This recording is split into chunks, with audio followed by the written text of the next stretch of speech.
Estamos en Mar de Fondo porque está Pasión y Muerte del Gauchito Gil. Nos acompañan la directora y el primer actor. ¿Cómo les va? ¿Todo bien? Muy bien, muy bien. Contanos, ¿cómo se te ocurrió esto? O sea, la letra es de Brusa, ¿no? Sí. Pero ¿cómo se te ocurrió ponerlo en escena? Fue un trabajo bastante compartido. Yo asumí el rol de la dirección por una cuestión, bueno, la mirada de afuera, que era primordial. Fue muy dialogado la relación de la puesta en escena. Lo que fui elaborando la idea de dos conceptos, que era por un lado lo que significa el mito popular y la fe, esta fe pagana, y la relación que el texto de Héctor y que bien el mito tiene, esta analogía con la fe católica, ¿no? Con el Cristo criollo, el convertir a este personaje según, digamos, convertir la imagen de Cristo a una algo más cercano, más de mayor identificación. Y bueno, entonces esto me sugería que tenía que haber dos espacios. Por un lado, lo formal, las líneas rectas, y por otro lado lo que sucedía adentro, que era el sentimiento, ¿no? Hay sentimientos muy encontrados, o sea, Sí. es muy conmovedora aparte de la historia. Y en principio esa fe pagana tenía que estar arriba de esa fe reconocida y formal, digamos, aceptada. Esa fe no aceptada tenía que estar sobre. Entonces, bueno, surgió también en diálogo con él, que es mi maestro, porque, bueno, tiene muchísima más experiencia en dirección y puesta en escena que yo. Fue muy lindo que me deje dirigirlo, porque O sea, también fue un mentor aprendizaje. te dejó dirigirlo, es un Totalmente. orgullo. Sí, es hermoso. fue un placer, en realidad, bueno, por un lado, por todo lo que yo podía aprender en relación a la puesta en escena, a los tiempos, un montón de cuestiones. Y por otro lado, era la posibilidad de dirigir a un actor que me había dirigido y que yo sabía todo lo que él pretendía de un actor. Entonces yo digo, bueno, entonces yo ya tengo una base, ¿qué voy a pretender de él? ¿Cómo voy a pretender que trabaje? ¿Viste? Bueno, aparte ya sabías cómo actuaba y lo que él podía llegar a dar, ¿no? Es un desafío. O sea, es totalmente un desafío. Por ejemplo, vamos a hablar con el protagonista. ¿Cómo es estar totalmente solo en escena? Un desafío mortal.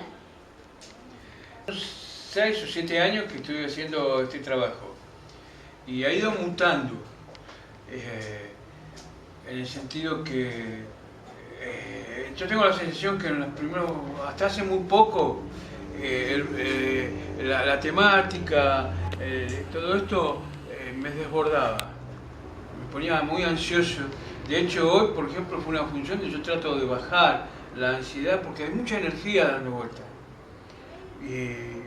Más mis dificultades como actor, pero sí con la temática, por ahí hasta no sé, a veces dudo si estoy haciendo ficción, porque hablar de la creencia popular de gente, para muchos espectadores es una misa casi. Es cierto. ¿No? Pero no solamente por los devotos a Gauchito, por los que son devotos a alguien, por los que tienen fe religiosa, porque el gran tema de esta obra es la fe. Entonces, bueno, tu pregunta, actuarlo es muy complejo. Para mí fue muy complejo. Por eso mismo, porque a veces se mueve mucha energía de admiración, no para hacia el laburo actoral, sino la admiración hacia la temática, hacia el gauchito de algunos, o rechazo. Es una temática que llevamos 82 ciudades, pero costó mucho meterla porque hay prejuicios religiosos. Hay gente que no quiere escuchar hablar de gauchito, no quiere. Bueno, es muy movilizante el tema de la actuación porque no hay una ficción, es el tema de la creencia. Claro. El pagano y el cristianismo, lo que estábamos hablando hoy, o sea, son dos potencias, digamos, que se unen. está complicado, y sí. ¿Te costó, por ejemplo, el hecho de pasar de un personaje a otro? Porque en un determinado momento hacías como del Gauchito Gil y en otro eras el comisario.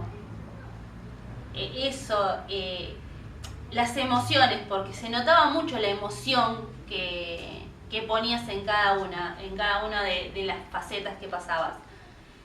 ¿Cómo lo sentís vos interiormente eso? El paso de un personaje a otro, del promesero al relator. Hay un relator que cuenta toda la historia, de que nace hasta que lo matan. Y entre medio parece como un personaje con un promesero, es decir, algo más cotidiano. Para mí es un alivio entrar en el promesero, porque la historia, el desarrollo es muy largo y es un alivio. Yo cuando llegan esas partes me relajo porque aparece el mantener la atención de un relato. Porque esta obra no es una obra con una estructura dramática convencional al estilo griega, el desarrollo, inicio, desarrollo y final. Es un relato, un simple relato. La trama de hacerlo conflicto es un trabajo actoral nada más. Pues es un relato. Y entonces es un alivio entrar en eso. Me produce placer entrar en los... Vos no te claro, rías. que descanse un poco. O el público también. Sí. No se podría contener toda la obra con un relato. Sería como una conferencia. Es cierto. Pero es un alivio. Es muy divertida esa parte en donde dice, no te rías y cuenta la historia de los que estaban tocando música. No, está mortal. Yo me recontra reí, está muy buena. Y muchísimas gracias por la nota. Gracias. Gracias.